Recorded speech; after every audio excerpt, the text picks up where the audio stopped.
www.jamiamadiniyajadid.org. WhatsApp group number +92 333 424 9302. الحمدللہ رب العالمین والصلاة والسلام على خیر خلقہ سیدنا و مولانا محمد وآلہ واصحابہ اجمعین. اما بعد،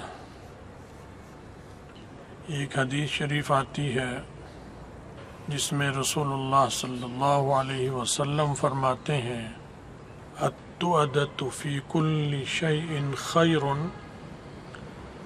الا فی عمل الآخرہ، کہ غور و فکر کرنا اور سوچ و بچار کرنا ہر چیز میں یہ بہت اچھی چیز ہے کہ غور و فکر کرے، سوچ و بچار کرے، پھر عمل کرے. کیونکہ دنیاوی امور جو ہیں ان کے انجام کا پتہ نہیں ہوتا کہ انجام کار کیا ہوگا، کیا نتیجہ ہے، اچھا ہے یا برا ہے.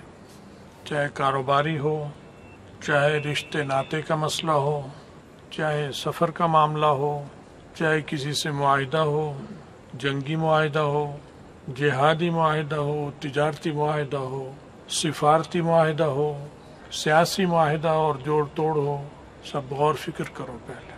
کیونکہ غور و فکر اچھی چیز ہے، کیونکہ یہ سارے معاملات اس دنیا سے تعلق رکھتے ہیں، آخرت سے بھی رکھتے ہیں.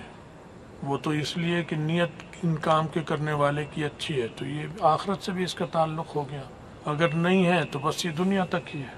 تو اور غور و فکر تو ایسی چیزوں میں مسلمان بھی کرتا ہے، کافر بھی کرتا ہے. سوچ بچار کرتے ہیں. روز معاہدے ہوتے ہیں دنیا میں، کمپنیوں کی سطح پر بھی ہوتے ہیں، مارکیٹوں کی سطح پر بھی ہوتے ہیں، ملکوں کی سطح پر بھی ہوتے ہیں، عالمی سطح پر. تو سب میں غور و فکر، سوچ بچار ہر ایک کرتا ہے خود بخود. تو آپ تعریف فرما رہے ہیں کہ یہ اچھی چیز ہے، کیونکہ انجام کا معلوم نہیں. تو اس لیے سوچ بچار کرو کہ اس کا انجام کیا ہوگا، یہ معاہدہ، یہ چیز بہتر آخر کار کیسی ہوگی. کیونکہ اچھی بھی ہو سکتی ہے، بری بھی ہو سکتی ہے. تو سوچ لو. سوچ میں مشورہ بھی شامل ہے. آپ نے دوستوں سے مشورہ کرتا ہے، اپنے گھر والوں سے کرتا ہے، اور پھر طے کرتا ہے. تو انجام اچھا بھی ہو سکتا ہے اور انجام برا بھی ہو سکتا ہے. اس لیے سوچ بچار کرو. اور سوچ بچار کے بعد بھی انجام بعض دفعہ اچھا نہیں ہوتا، برا نکلتا ہے. تو یہ فائدہ ہوتا ہے کہ افسوس اور ملامت نہیں ہوتی. اگر بے سوچے سمجھے کرے گا تو یہ بھی برا کہے گا، اس سے وہ بھی برا کہے گا، یہ خود بھی اپنے آپ کو برا کہے گا، اس کا ضمیر بھی ملامت کرے گا کہ تو نے بے سوچے کر لیا تھا نا یہ کام، اب تجھے سب پریشانی اٹھانی پڑ رہی ہے. اپنے آپ سے بھی یہ بات کرے گا. بیوی بھی کہے گی کہ کیوں ایسا کیا، ماں بھی کہے گی، محلے دار بھی، دوست بھی، سب ملامت کریں گے. تو یہ خود بہت بڑی اذیت ہوتی ہے انسان کو. ایک تو نقصان ہوا، دوسرا یہ سننا پڑ رہا ہے، تو عذاب اور تکلیف ڈبل، 4 گنا 5 گنا بڑھ گئی. تو مشورہ اگر کر لے گا اور اچھا ہی انجام ہوگا انشاءاللہ، لیکن برا بھی ہوا تو پھر وہ اس کا جو نقصان ہے وہ اتنا ہی ہوگا جتنا ہوا. اضافی یہ بھی برا کہہ رہا ہے، وہ بھی کہہ رہا ہے، اور اپنا ضمیر بھی ملامت کر رہا ہے. ان سب چیزوں سے بچ گیا. تو فرمایا غور و فکر کرو، یہ اچھی چیز ہے. الا فی عمل الآخرہ، آخرت کے معاملے میں غور و فکر بھی نہیں کرنا.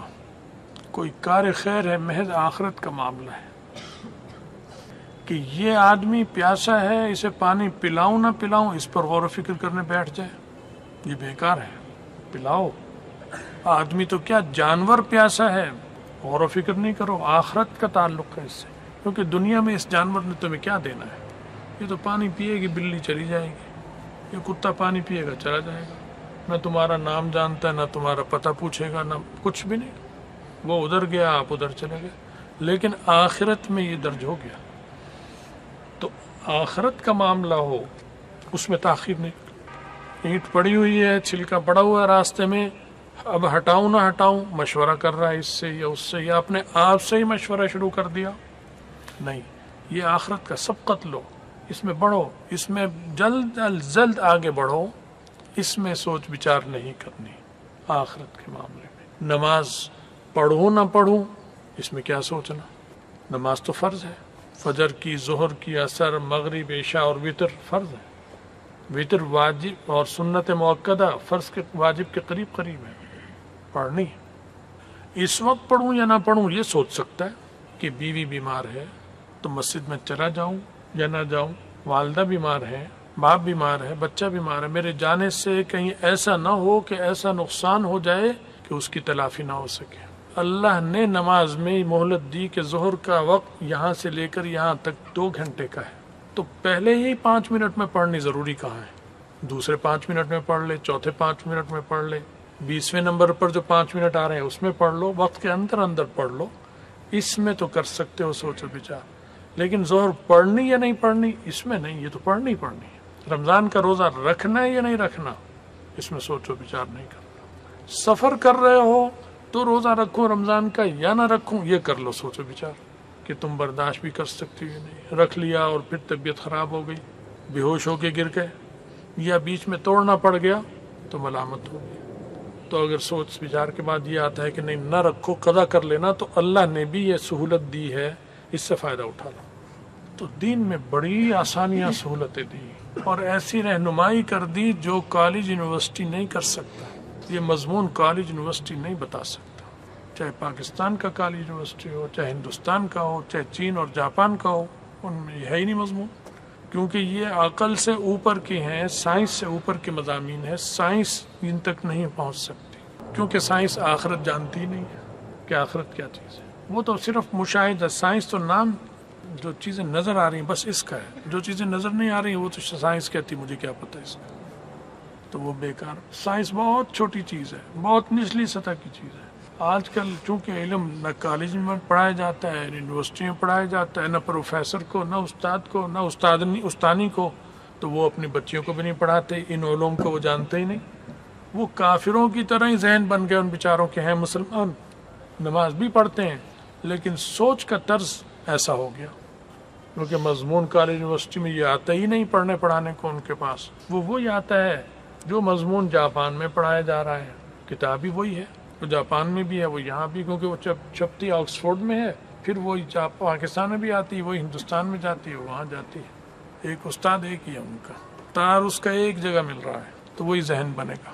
تو یہ علوم جو ہیں یہ تو بہت اوپر کی یونیورسٹی میں پڑھائے جاتے ہیں، جس کا تعلق اس دنیا سے بھی ہو اور اس دنیا سے اوپر آسمانی علوم سے بھی ہو، وہی کے ذریعے ہو، اس کالج یونیورسٹی میں پڑھائے جاتے ہیں۔ اس کو کہتے ہیں، سب سے پہلے وہ بنی تھی دار ارقم مکہ مکرمہ میں نبی علیہ السلام نے بنائی تھی، پھر مدینہ منورہ میں آنے کے بعد صفہ بنائی، پھر قبا میں بنائی، پھر ہر گلی کوچے میں بنا دی، جہاں جہاں اسلام گیا فرمایا ایک بات بھی جو میں نے کہہ دی وہ آگے پہنچا دو، بلغوا عنی ولو آیتن، ایک آیت ہی کو نہ ہو آگے پہنچا دینا، نشر کر دینا۔ ایسا میڈیا چلایا نبی علیہ السلام نے، نشر و اشاعت کا ادارہ اتنا اہم ہے، نشر و اشاعت کا ادارہ، ہم تو اسے دنیاوی سے ہی سمجھتے ہیں، میڈیا کا نام آتے ہی شرما جاتے ہیں کہ نہیں اللہ توبہ، میں مولوی، اور یہ بھائی تم مولوی ہو تو کیا نبی سے اونچے ہو، صحابہ سے اونچے ہو؟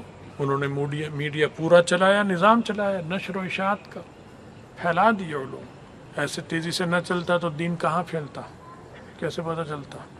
کافر پیچھے رہ گئے، کیونکہ کافروں کے پاس پھیلانے کی چیز تھی ہی نہیں، گالیاں تھیں، وہ گالی جانتے ہیں، دلیل اور یہ ہے ہی نہیں، وہ نہیں چلی بھی تو وہ جیسے ٹھس ہوتی ہیں، کارتوس جو ہوتا ہے، جو ایک بودا کارتوس ٹھس ہو جاتا ہے نا، وہ اس کی طرح تھی۔ یہ تو ایسی چیز تھی کہ جو دنیا اور دونوں جہانوں سے تعلق اس کا رکھتا ہے۔ تو یہ علوم سماویہ ہیں، لیبارٹری کی اس تک رسائی نہیں، سائنس کی ان علوم تک رسائی نہیں، وہ بہت پیچھے کی چیز ہے، اور سائنس آج کی نہیں ہے، نہیں، آدم علیہ السلام جب آئے سائنس ساتھ آئی تھی، سائنس ساتھ آئی ہے، کیونکہ سائنس نام ہے مشاہدے کا، اترتے انہوں نے دیکھا یہ کیا ہے پتھر، یہ کیا ہے پہاڑ، یہ سائنس ہے، یہ کیا ہے دریا، نئی نئی عجیب عجیب چیزیں دیکھی، یہ کیا ہے یہ چیز ہے، بس یہ مشاہدہ آنکھ نے دیکھا، یہ آنکھ لیبارٹری ہے، اس نے ان کے دماغ میں پہنچا یہ پہاڑ ہے، یہ سائنس، اور یہ کیا چیز ہے درخت پہ جو آ رہی ہے، یہ کڑوی ہے یا میٹھی ہے، انہیں پتہ نہیں تھا، جو چیزیں جنت سے ساتھ لائے تھے وہ تو جانتے تھے، انہی سے آگے پھل بنے، وہ جنت سے کچھ بوٹیاں، کچھ پھول، کچھ پھل، کچھ چیزیں لائے، جنہیں آ کر پھر مزید پیوند در پیوند کئی پھل بن گئے۔ انگور کی 3500 سے زیادہ قسمیں ہیں دنیا میں، صرف انگور کی۔ تو دنیا میں ہے اتنی سے کرۂ ارض پر، تو جنت میں کتنی ہوں گی قسمیں؟ ختم ہی نہیں ہوں گی۔ لیکن ہم میں سے، آپ میں سے کسی نے بھی وہ 3500 قسمیں نہیں چکھی تو 20 25 30 40 چکھ لی ہوں گی، اس سے زیادہ نہیں چکھی ہے 3500۔ تو اس محدود دنیا کی نعمتیں اتنی ہیں، یعنی جو آدمی اس دنیا میں 100 سال کا ہے یا 120 سال یا 200 سال کا بھی ہے، ایک 220 سال کی ایک عورت ہے شاید کوریا یا کہاں پر اس وقت ابھی تک زندہ، اس کی یہ جلد ایسے لٹک رہی ہے، یوں لٹک رہی ہے جیسے گارا لٹکتا ہو، گارا پانی کا جس میں پانی زیادہ، وہ لٹک رہی ہے، پڑی ہے بستر۔ تو وہ بھی 3500 قسمیں انگور کی نہیں چکھ سکتی، اس نے بھی چکھی ہوں گی، 200 چکھ لی ہوں گی، 400 چکھ لی ہوں گی، اگر اس نے یہ زندگی میں ضروری سمجھا ہوگا تو، ورنہ جیسے ہم کھا رہے ہیں ایسے وہ بھی کھا رہی ہے۔ تو جنت کی نعمتیں کتنی ہوں گی؟ اس دنیا کی نعمتیں وہ پوری نہیں ہوتی، وہ ہم سمیٹ نہیں سکتے۔ تو آخرت تو بہت بڑی چیز ہے بھائی، اس کے تو انداز ہی نہیں کر سکتے، تصور ہی نہیں کر سکتے۔ تو رسول اللہ صلی اللہ علیہ وسلم نے جو باتیں فرمائی ہیں، یہ نبی نے آ کر بتائی، اور نبی کو سائنس کا علم بھی تھا، کیونکہ جتنی سائنس دنیا میں ہے، ان کے اعلیٰ اصل موجد جو تھے وہ انبیاء ہی تھے، دواؤں کے اصل موجد اور رہنمائی کرنے والے انبیاء علیہ السلام تھے، اور زراعت کے اصل موجد وہ تھے، ورنہ انسان کہاں سمجھ سکتا تھا کہ یہ بیج زمین میں لگانا ہے اور اس طرح پانی دینا ہے اور اس میں سے پھر یہ نکلے گا اور پودا، اور اس میں پھر اتنے وہ نکلیں گے، یہ تو سمجھ ہی نہیں آتی چیز، یہ تو بتائی گئی ہے۔ کہیں مشکل ہوتی تھی تو نبی جو تھے وہ اس مشکل میں نماز کی نیت مان لیتے تھے، بیمار ہے کوئی علاج کا سا تو درخت بولنے لگتا تھا، جو پاس بوٹیاں وہ بول پڑتی تھی کہ میں فلاں چیز کا علاج ہوں، تو موجد کون ہوا؟ نبی، انہوں نے پھر بتائی، ہوا آگے، پھر طبیبوں نے اسی کو لے کر مزید ترقی کی، مزید ترقی کے لیے پھر انبیاء کی ضرورت نہیں تھی، وہ انسان کو اللہ نے عقل دے دی کہ اس عقل سے آگے تم کرتے جاؤ۔ وہ کافر بھی بڑھا اس میں، مسلمان بھی بڑھا اس میں، جو بھی ہے وہ سب کے لیے، وہ کہ اللہ نے رزق کافر مسلمان سب کو دینا ہے، دوا بھی ان سب کو دینی ہے۔ بات تو بہت لمبی ہو جائے گی، ایک بات سے اگلی بات تو اب انشاءاللہ آپ خود نکال لیں گے نا۔ تو جب زراعت اس میں ہو گیا بوٹیوں میں، تو باقی چیزوں میں بھی ہم، بحری جہاز نبی، سب سے پہلے کشتی کا پتہ ہی نہیں تھا، پانی پہ تیرنے کے لیے کیا ہوتا ہے، حضرت نوح علیہ السلام نے بنائی، اور فرشتے نے الہام کیا، یعنی اللہ نے فرشتے سے کہا سکھاؤ، بحری جہاز تیار کر دیا، وہ ہو گیا تیار۔ تو انبیاء علیہ السلام موجود ہیں اس کے، ساری چیزوں انسان کی ضرورت کی، اور وہ پھل بوٹیاں تو لائی جنت سے تھے آدم علیہ السلام، وہ پھر زمین پہ بکھر گئی۔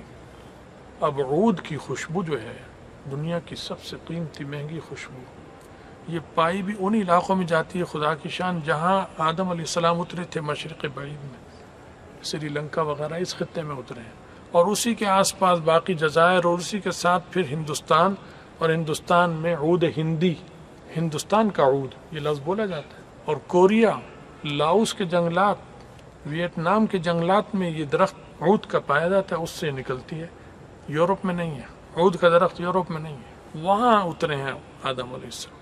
تو خوشبو تو کممبئی جنت ہے، بدبوئیں تو جہنم میں ہوں گی، خوشبوئیں ساری جنت میں ہوں گی، سب سے بہترین خوشبو عود۔ پھر اسی طرح اور قسمیں، وہ جو لائے اتنی سی چیز، وہ آج ہزاروں سال گزر کر جنت کی اتنی سی لائی ہوئی خوشبو ختم نہیں ہو رہی، چل رہی ہے، پوری کائنات میں چل رہی ہے۔ اب بھی وہ 1 لاکھ 1.5 لاکھ روپے تولہ ملتی ہے عود کی خوشبو، میں بھی لیتا ہوں، میرے پاس بھی ہے، الحمدللہ میں لگاتا ہوں، مالدار ہوں اللہ کے فضل سے، غریب نہیں ہوں، اللہ نے دی ہوئی ہے، چلتی ہے۔ تو پیسے جمع کرتا تھا میں، جمع ہو جاتے تھے تو 30 35 40 ہزار روپے تولے تک کی تو میں نے خریدی ہے، اس سے آگے کی نوبت نہیں آئی، کیونکہ میرے پاس ہے، چل رہی ہے، وہ چل رہی ہے، اللہ کا شکر۔ تو اللہ تعالیٰ دیتا ہے، جب دینے پہ آئے سب کو دے گا، ہم جیسے فقیروں کو بھی دے گا، تم جیسے فقیروں کو بھی دے گا۔ اور زیادہ تر میں نے یہ دیکھا ہمارے ہندوستان پاکستان میں رئیس لوگ یہ نہیں لگاتے، یہ فقیر ہی لگاتے ہیں، الحمدللہ۔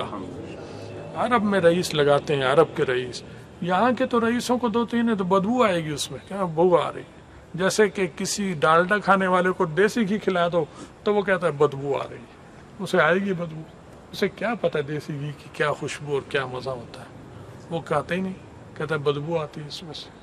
تو اب ان کو بدبو آئے گی عود میں، حالانکہ عود ہے، بادشاہ ہے ساری خوشبو کا۔ خیر لمبی اس بات کہیں سے کہیں چلی گئی۔ رسول اللہ صلی اللہ علیہ وسلم فرما رہے ہیں کہ غور و فکر کرو، یہ ہر چیزیں بہتر ہے سوائے آخرت کے معاملے میں۔ سمجھ گئے بات؟ جہاد میں جانا ہے، حکم ہو گیا جاؤ، اس میں غور و فکر کی اجازت نہیں ہے، حکم ہے۔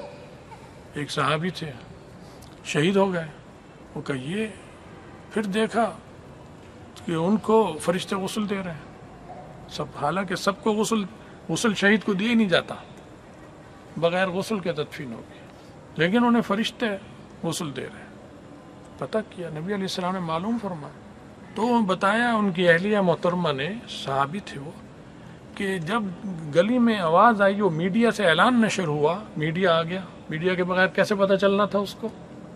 جا کے مدینہ میں اعلان ہو رہا، یہ میڈیا ہی تو ہے بھائی، اور کیا ہے؟ میڈیا کے لیے گوگو ہونا، اسپیکر ہونا، مشین ہونا یہ ضروری نہیں ہے، کچھ بھی نہ ہو یہ میڈیا۔ اب تبلیغی جماعت کا جو فیصلہ ہوتا ہے کہ اجتماع ہو رہا ہے، اس تاریخ کو اجتماع ہوگا، کوئی ریڈیو اخبار پہ خبر آتی ہے؟ صدری چلتی خبر، وہ زبان سے کہتے ہیں، وہ آگے شورا والے آگے نکلتے ہی باقی جماعتوں سے، باقی جماعتیں ادھر، اور وہ اپنے اپنے علاقوں میں، وہ 2 دن بھی نہیں ہوتے کہ خبر پورے ملک میں نہیں پوری دنیا میں نشر ہو جاتی ہے۔ کیسے؟ یہ رسول اللہ صلی اللہ علیہ وسلم، یہ میڈیا ہے نبی علیہ السلام، تو ایسے چلتی ہے۔ تو وہ خبر نشر ہوئی، پوچھا کیا مسئلہ؟ اہلیہ نے کہا حضرت جب آواز دی گئی تو اس وقت یہ مشغول تھے اہلیہ محترمہ کے ساتھ، جو شوہر بیوی کا تعلق ہوتا ہے، تو جب اعلان آیا کہ جہاد پہ جانا ہے، حکم آیا نبی علیہ السلام کا، تو انہوں نے تاخیر گوارا نہ کی کہ غسل کی تاخیر بھی ہو، ان کا ارشاد آ گیا، نکل کھڑے، اور اسی میں وہ شہید ہو گئے، مہلت ہی نہیں ملی کہ غسل کرتے ہی بچتے۔ تو اللہ کو اتنا پسند آ گیا کہ فرشتوں کو کہا کہ تم اسے غسل دو، فرشتوں نے انہیں غسل دیا۔ تو آخرت کے معاملے میں غور و فکر نہیں ہے، انہوں نے بیٹھ کے استخارہ شروع نہیں کیا، وہ نکل کھڑے ہوئے کہ خیر کا حکم آ گیا اور یہ ہے ہی خیر ہی خیر ہے، تو نکل کھڑے ہوئے اور شہید ہو گئے۔ اور اتنے شہید عجیب کہ 1400 سال کے بعد ان کا قصہ 1400 سال بعد آنے والا آدمی بیان کر رہا ہے، اور 1400 سال بعد آنے والے یہ سب سن رہے ہیں، اور مزید 1400 سال اگر دنیا رہی تو یہ قصہ چلتا سنتا سنایا جائے گا۔ اتنی عزت دی اللہ نے ان کو کہ ان کا یہ واقعہ بیان ہو رہا ہے۔ تو یہ کیوں؟ کہ انہوں نے سوچ بچار چھوڑ دی تھی، خیر کے معاملے میں سوچنا نہیں ہے، آخرت کا معاملہ، آخرت کی خیر۔ دنیا کی خیر میں تو پتہ نہیں کہ انجام اچھا ہے برا، وہاں سوچ لو۔ نبی علیہ السلام جینے کا ڈھنگ سکھا رہے ہیں، معاملات کرنے کا ڈھنگ سکھا رہے ہیں، تو فرمایا کہ آخرت کا معاملہ اگر آ جائے تو پھر غور و فکر نہیں، کیونکہ قرآن پاک میں بھی آ گیا کہ فاستبقوا الخیرات، اچھے کاموں میں ایک دوسرے سے آگے بڑھ جاؤ، سبقت لے جاؤ۔ سمجھ گئے بات؟ حسد جلن میں نہیں، بس یہ کہ خیر کا معاملہ ہے، میں آگے جاؤں گا، میں نے کرنا ہے یہ کام۔ جب یہ کرے گا تو اللہ قبولیت بھی دیں گے، دنیا میں بھی عزت اور آخرت میں بھی عزت ملے گی، جیسے ان صحابی کو ملی، دنیا میں بھی عزت مل گئی، آج تک ان کا تذکرہ چل رہا ہے، اور آخرت کی عزت تو اللہ نے اس کی جھلک دنیا ہی میں دکھا دی کہ ملائکہ نے انہیں غسل دیا۔ تو خیر بہرحال نبی علیہ السلام کے ارشادات ہیں جو ہر مسلمان کے لیے۔ اللہ تعالیٰ اس پر عمل کرنے کی، ان کو سمجھنے کی ہمیں اور آپ سب کو توفیق عطا فرمائے، ان کی ظاہری باطنی برکات عطا فرمائے، ہم سب کا خاتمہ ایمان پر فرمائے، اور آخرت میں رسول اللہ صلی اللہ علیہ وسلم کی شفاعت اور ان کے ساتھ نصیب فرمائے۔ وآخر دعوانا الحمد للہ رب العالمین۔ پھوک مار کے کہتے ہیں غزوہ ہند کب ہوگا اور اس کی کیا نشانی ہے؟ وہ ہوتا ہے جس میں آپ صلی اللہ علیہ وسلم شامل ہوتے ہیں۔ ہاں عام طور پر یہی ہے، لیکن دونوں کے لیے استعمال ہو جاتا ہے، جو نبی علیہ السلام شامل ہو اس کو بھی، اور جو آپ شامل نہ ہو لیکن آپ کے دین کی سربلندی کے لیے ہو رہا ہو اسے بھی غزوہ کہیں گے۔ جب بھی ہوگا اللہ کو پتہ ہے، لیکن تیاری رکھو، نیت رکھو۔ اس کا فائدہ یہ ہوگا کہ اس جذبے سے اگر تم دنیا میں غزوے سے پہلے چلے بھی گئے، موت بھی آ گئی، تو تمہیں اس جذبے کا ثواب ملے گا. جیسے غزوہ ہند میں تم شریک ہو رہے ہو، شاید اللہ وہی ثواب تمہیں دے دیں، انشاءاللہ دیں گے. اللہ تو دینے والا ہے، اس کی رحمت بڑی وسیع. تو جذبہ رکھو. اور آ رہے ہیں حالات، بہت تیزی سے آ رہے ہیں، بہت تیزی سے. اسرائیل میں مصنوعی غذاؤں کا انتہائی بڑا ذخیرہ فوری کرنے کا مصنوعی غذاؤں کے ذریعے، اس کا جو وہاں کا نیتن یاہو ہے اس نے افتتاح کیا ہے 5-7 دن پہلے، اس گودام کا، اس سٹور کا. یہ وہی دجالی چیز آ گئی کہ اس کے پاس خزانے ہوں گے روٹیوں کے، غذاؤں کے، اور باقی خزانوں کو وہ شرارت کر کے بند کر دیں گے. تو دنیا میں مصنوعی قحط ڈالیں گے. مصنوعی قحط ڈال کر جو اپنے پاس خزانے ہیں پھر وہ کہیں گے کہ سیدھے ہو جاؤ ورنہ یہ نہیں دیں گے، مجھے مانو خدا اور میری یہ پالیسی اختیار کرو ورنہ نہیں. یہ چلے گا. یہ ہو چکا ہے. معلوم ہوتا ہے کہ بہت اوپر کی سطح پر راز انتہائی ہوں گے. اگر دجال کے آنے کا وقت قریب آ گیا تو اس کے ان سے رابطے ہو چکے ہوں گے، انہیں اس کے ٹھکانے کا بھی پتہ ہوگا. اب وہ جب وقت آئے گا اس وقت وہ نکلے گا انشاءاللہ، وہ نکلے گا انشاءاللہ. تو یہاں کہنا نہ کہنا یعنی بنتا بھی نہیں. بہرحال وہ نکلے گا. اللہ ہمیں اس کی شر سے بچائے، ہماری حفاظت فرمائے. اور دریائے فرات چند سالوں میں، چند مہینے پہلے بھی خشک ہو گیا تھا بہت زیادہ، پھر بارش ہوئی کچھ پانی آ گیا. اس سے پہلے خشک ہوا، پھر بارش ہوئی پانی آیا. اب ایسا خشک ہوا ہے کہ اس کی مثال پہلے نہیں مل رہی. دریائے فرات ایسا خشک ہو رہا ہے شام میں، بالکل خشک. میں نے دیکھا ہے، جامعہ کے مجموعے میں بھی دیکھ لینا، سارا وہ نقشہ آ رہا ہے. بالکل گندا نالا جیسے چل رہا ہو بعض جگہوں پر، گندا نالا. یہ ہمارا بوڑھا دریا جو ہے یہ بھی اس کی نسبت زیادہ بہتر ہے. پانی اس میں اتنا بھی نہیں ہے، اس طرح وہ چل رہا ہے. تو بوڑھا دریا دیش سے یہ حال ہے اس کا. اس میں آتا ہے کہ وہ ایک خزانے سے سرکے گا، سونے کے خزانے سے سرکے گا اور سونے کا پہاڑ نکل آئے گا. پھر اس پہ جنگ ہوگی. وہ جنگ عالمی، حدیث کے الفاظ سے لگتا ہے کہ عالمی جنگ ہوگی، یعنی عالمی قوتیں اس میں آ جائیں گی، کود پڑیں گے. بڑی تباہی آئے گی، بہت تباہی آئے گی. جو بھی جائے گا تباہ ہوگا. فاتح اس میں کوئی نہیں ہوگا، یہ نبی علیہ السلام نے بتا دیا. لہذا یہ بھی فرمایا کہ تم میں سے کوئی اگر موجود ہو اس وقت تو ہرگز مت جانا. لہذا تم بھی عہد کرو کہ ہم انشاءاللہ اس میں نہیں جائیں گے، اس کی طرف تھوکیں گے بھی نہیں، دیکھیں گے بھی نہیں، کیونکہ وہ منحوس ہوگا. اس خزانے کی بڑی نحوست ہوگی. تو فرمایا کہ جانا مت، اس لڑائی میں مارکے میں حصہ مت لینا. تو یہ وقت بہت تیزی سے آ رہا ہے، حالات بڑے سنگین ہیں. تو خیر غزوہ ہند جب بھی آئے نیت رکھو بس. اگر والدین جہاد سے روکیں تو پھر والدین کی ماننا چاہیے. اگر جہاد فرض عین ہو جائے گا نا تو مفتی بتائیں گے کہ جہاد فرض عین ہے، پھر وہ ماں باپ پر بھی فرض ہو جائے گا.